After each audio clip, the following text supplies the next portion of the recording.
जी sir.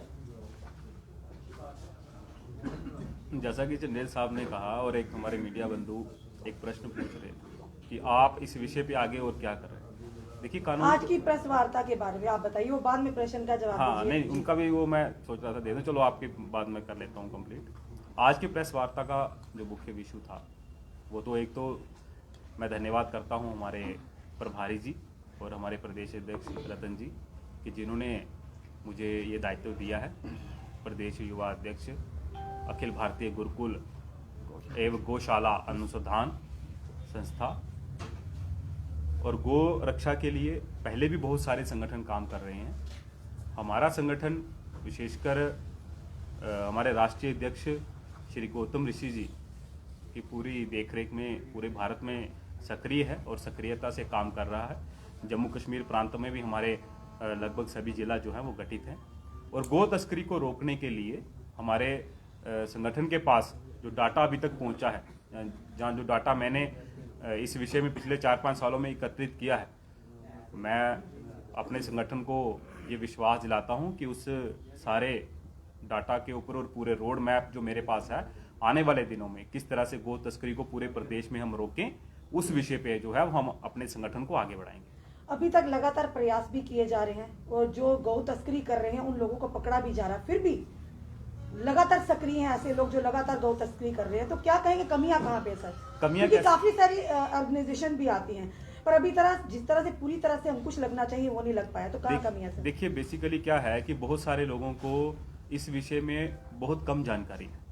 प्रशासन इसको उस लेवल पे लेता नहीं है क्योंकि आप जानते हैं कि करप्शन जो है वो पूरे देश में सबसे ज़्यादा जम्मू कश्मीर में, और जो गाड़ियां जो हैं वो पकड़ी जाती हैं उनकी मात्रा जो है बहुत कम है, वो केवल 2 या 4% है।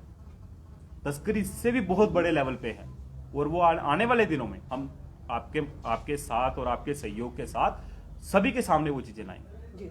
आप प्रशासन का साथ देंगे इन सारी चीजों को पर बिल्कुल, हम तो कहते हैं हमारा काम है, मीडिया का काम है और प्रशासन, हम यदि तीनों मिलकर इस विषय के ऊपर आम जनता के बीच में जाएंगे तभी हमें कामयाबी मिलेगी। क्योंकि देखिए हमें इनपुट्स भी चाहिए होंगे, मीडिया के माध्यम से हमें उसको उजागर भी करना है और प्रशासन के माध्यम से उस पर कार्रवाई भी करवानी है। तो यदि हम तीनों एकत्रित होंगे तभी हम इसके ऊपर अच्छे से काम कर पाएंगे। ये तो गौ तस्करी की बात करें, आप उन लोगों के लिए क्या कहना चाहेंगे जो घरों में गौ माता रखते हैं, जब तक वो दूध देती है तो बड़ी अच्छी तरह से उनकी देखभाल करते हैं, बाद में उनको छोड़ दिया जाता है सड़कों पर मरने के लिए, कोई एक्सीडेंट होता है या उनकी वजह से गौ माता जब सड़क पर अधिक किया कई बार गाड़ियों का जो बैलेंस है वो निरंतर हो जाता है तो बड़े बड़े हादसे भी पेश आते हैं। तो उस विषय में क्या आप कहना चाहेंगे कि कहीं ना कहीं पूरा समाज इसका जिम्मेदार है? मैंने पहले ही अपनी प्रेस वार्ता में सबसे पहले मैंने एक बात आपके समक्ष रखी थी कि हमें गाय को केवल जीवन और मरण तक ही सीमित नहीं रखना, या खाली हम घर से सुबह निकलते हैं गाड़ी में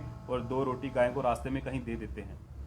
ये वाला जो सिस्टम यहाँ पर चल रहा है ये गलत है, हमें उससे आगे बढ़ना है। यदि हम किसी को माता पिता का दर्जा देते हैं तो हमें उसका रिस्पेक्ट, उसका सम्मान भी उस तरह से रखना चाहिए। और जिन लोगों ने इसमें देखिए बहुत व्यापक स्तर पर काम करने की जरूरत है। ये एक लोगों की मानसिकता बन गई है कि लोग घरों से निकलते हैं, चौक में कहीं गाय खड़ी होती है उसको पेड़ा दे देते हैं, या रोटी का टुकड़ा जो होता है जो बची कुची होती है वो उसको दे देते हैं। इसके ऊपर जब तक आम लोग नहीं जागेंगे वही काम हमें करना है। हमें आम लोगों को जुगाना है, उनको बताना है कि यदि आप गाय को माता मानते हो तो उसको माता का जो दर्जा है वो भी दो। तो किस तरह जब जो कि लोग घरों से बाहर निकाल देते हैं, दूध जब बंद हो जाता, गाय देना बंद कर देते, तो उन लोगों पर किस तरह की कार्रवाई, उन लोगों के लिए आप किस तरह से काम करेंगे? देखिए जो घरों से निकालते हैं, मैं कहना नहीं चाहता था लेकिन अभी आपके सामने कह रहा हूं, बहुत कम हिंदू हैं जो इस तरह से गाय को घर से बाहर निकालते हैं। और आपको पता है कि गाय के दूध का व्यापार जो है वो किस समुदाय के लोग करते हैं। उनको गाय के साथ कोई सेंटिमेंटल लगाव नहीं है, हम लोगों को लगाव है क्योंकि हम उनको माता मानते हैं, लेकिन उनको लगाव नहीं है। तो बहुत सारी चीजें हम गांधीनगर में या ग्रीनलैंड पार्क में, नरवाल वाले क्षेत्र में देखते हैं कि हाईवे के किनारे बहुत सारे लोगों ने गाय छोड़ी है। हम प्रशासन को लिखित में इसकी कंप्लेन देंगे। देखिए सभी एनिमल के ऊपर, या आप क्योंकि आप डिपार्टमेंट का इसमें इन्वॉल्वमेंट रहती है तो मैं गाय को एनिमल बोल रहा हूँ, उसमें क्या है उन्होंने टैगिंग लगाई हुई है इनके कान के ऊपर, वो स्कैन करके वो टैग जो है वो पर्टिकुलर उसका जो ऑनर है उसके नाम पे रजिस्टर्ड है।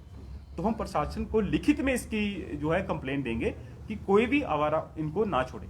यदि किसी ने रखा है, यदि वो टैग किसी के नाम पे रजिस्टर्ड है तो वो उसको अपने घर में रखे, और यदि नहीं रखता है, जो कानून में जो भी प्रावधान है उस पर कार्रवाई करने का, उसके ऊपर प्रशासन काम करे। सर, ग्रामीण क्षेत्र में तो हर एक के घर में गाय, चाहे वो हिंदू समुदाय का हो चाहे मुस्लिम समुदाय का हो। शहरों की बात करें तो शहरों में भी मिला जुला जो रिस्पॉन्स देखने में, लोगों ने अपने घरों में छोटे छोटे डेयरी फार्म बनाए जिससे वो व्यवसाय चलता है, उनके घर की रोजी रोटी चलती है।